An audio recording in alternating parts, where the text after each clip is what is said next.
Yung mga ganitong klaseng lutong ulam, yung masarap ipambaon sa ating mga anak, lalo na ngayong pasukan, napakahirap mag-isip kung anong pwede natin ipaulam. Kaya muli, ako po ang inyong madiskateng nanay at welcome sa ating kusina. Ngayong araw, tara samahan niyo ako. Magluluto na naman tayo ng panibagong lutong ulam na magugustuhan nila. So dito nga may nakaredy na ako mga kakailanganin kong sangkap, yung mga gulay para dun sa ating lulutuin. Kailangan ko lang ng isang pirasong medium size ng carrot. Tapos, may patatas na ako dyan, then red bell pepper.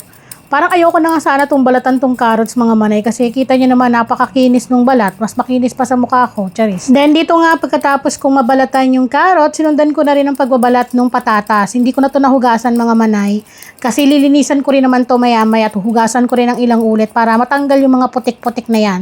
So ito nga pala malaki-laki tong isang pirasong patatas na gamit ko pero dito sa mga gulay na nakikita nyo, pwede nyo naman yan dagdagan, depende sa inyo lalo na kung mahilig kayo sa maggulay na lulutuin natin. At eto na nga gaya ng sinabi ko, nahugasan ko na yung mga gulay pagkatapos kong balatan. Next naman natin ay maghihiwa ako ng isang pirasong katamtaman ng laki na bell pepper. Pwede kayong gumamit ko anong kulay ang bet ninyo or pwede nyo patong dagdagan kung mahilig kayo sa red bell pepper gaya ko.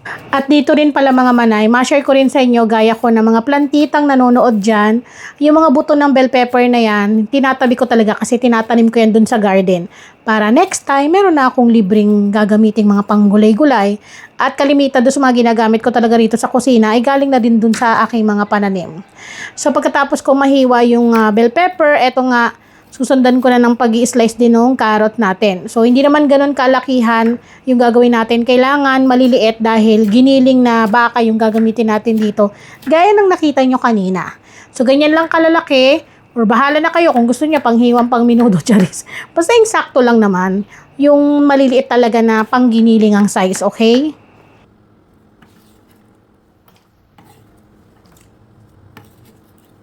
Then, sundan na rin natin ang paghihiwa ng patatas. Kung gaano kalaki yung hiwa natin dun sa carrot kanina, kailangan ganun din yung laki neto. So, dapat same ng size sila.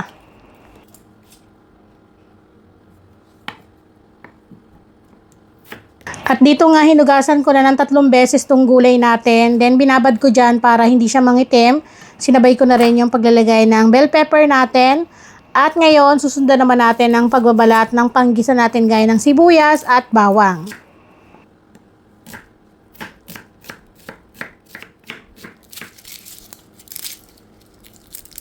Sa bawang din pala mga manay, bali gumamit ako rito ng isang buong bawang, 10 sa sibuyas, 2 malaking pulang sibuyas yung gamit ko para mas matapang. Kapag panggisa, kung murang sibuyas at bawang, wag po natin tipirin kasi mas masarap po kapag nagigisa ng karne, mas maraming pangsamya or sahog gaya ng sibuyas at bawang kasi mas kumakapit yung lasa. At dito nga po nakaredy na yung ating karning baka na giniling.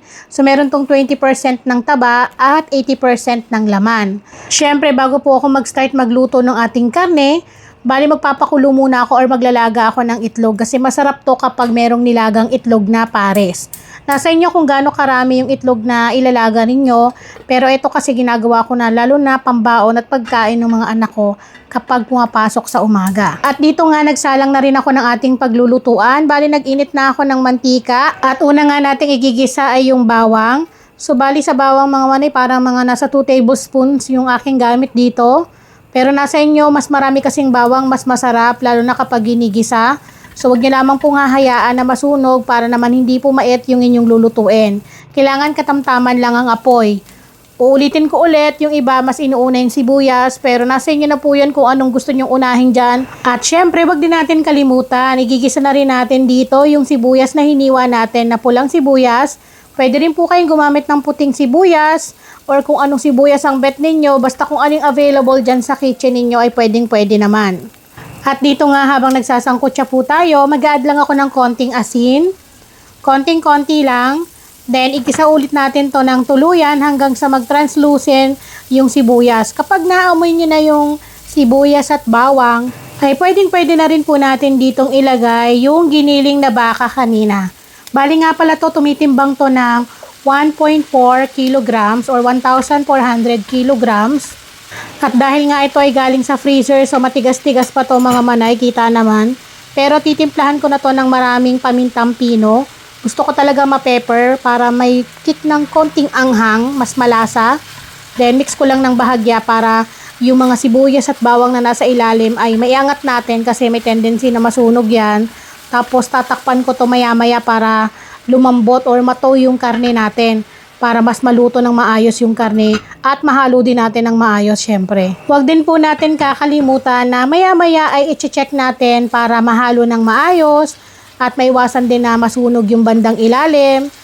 Syempre, pag ganyan, hindi po talaga naluluto ng maayos lalo na kapag matigas-tigas pa yung karne gaya neto. So, durug-durugin nyo lamang po ng ganyan gaya ng nakikita nyo sa ginagawa ko. Pero alam nyo mga manay, alam ko na maraming nanonood dito na magagaling po talagang magluto, may mga chef pa at nakaka-proud po. Para sa akin, kung ano yung tingin ninyo na tama sa ginagawa ninyo, kung ano yung diskarte ninyo na tingin ninyo, mas napapasarap yung luto ninyo, yun po yung sundin nyo. Kasi lahat po tayo may kanya-kanyang diskarte at i-respect po natin ang bawat isa. Pagkatapos kong haluin, tatakpan ko ulit yan. Then, i-check ko muna yung pinapakuluan ko rito or nilalagang itlog. So, dahil ito ay okay na, bali papatayin ko na yung kalan siguro at papahingahin ko na lang to dito para tuluyang maluto siya ng dire-diretso dito sa mismong kanyang mainit na tubig. At dito nga, balikan na ulit natin yung ating niluluto at hahaluin natin to para ma-sure natin na hindi nasusunog yung bandang ilalim. Pero ito po ay kusang magtutubig mga manay dahil nga galing to sa freezer, nataw lang natin ng bahagya. Bale, magigisa tayo dito ng tomato paste. Isasabay na natin sa pagigisa. So, may tira ko ritong konti kaya sasairin ko na to. So, ang ilalagay natin dito na tomato paste mga manay nasa 100 grams na tomato paste. Pero kung wala kayong tomato paste, pwede rin naman ng tomato sauce. Siguro mga 270 ml yung gamitin ninyo para dito. Pero maganda po talagang gamitin tomato paste. Then, gagamit ako ng ganito, yung Korean parang chili-chili ganun, kinember root. Ayan mga manay. Masarap yung lasa neto kapag hinalo nyo rito. Pero ito ay optional ha. Kung wala kayo neto, wag nyong ipilit. Okay naman kahit wala to. Pero sa mga gusto at gusto nyong matry, itry ninyo kasi iba yung nabibigay niyang aroma, ang bango. Then, igigisa ko lang po ito. Igigisa natin ng maigi para maluto ng maigi rin yung tomato paste na nilagay natin para iwas panis. Minsan, naglalagay din ako ng suka mga manay kung gusto nyo na hindi kagad mapanis yung ulam ninyo, lalo na kapag luto sa mga ganitong disarsa na may mga tomato sauce. Alam naman natin, kapag mainit ang panahon, mabilis mapanis yung mga ganitong klaseng ulam. Naglagay din pala ako ng 3 tablespoons ng oyster sauce, yung nakita nyo kanina. So, oyster sauce yan mga manay, or pwede kayong gumamit ng liquid seasoning or mga pampalasa na nais ninyo. Then, mag-a-add ako rito ng tubig. Ito yung magpapalambot at magluluto sa karne natin dahil baka to, syempre matigas-tigas to. Mag-a-add din po ako ng laurel, pampatanggal ng lansa. So, mga ilang piraso lang yung nilagay ko rito at hinalo-halo ko. Kapag tingin nyo ay kulang pa sa lambot, mga manay, pwede kayo mag-add ng tubig. Lalo na kung mahilig po sa sarsa yung mga kasama ninyo sa bahay, pwede nyong dagdagan pa yan ng tubig. Ako sa tingin ko, mamaya mag-a-add ako rito.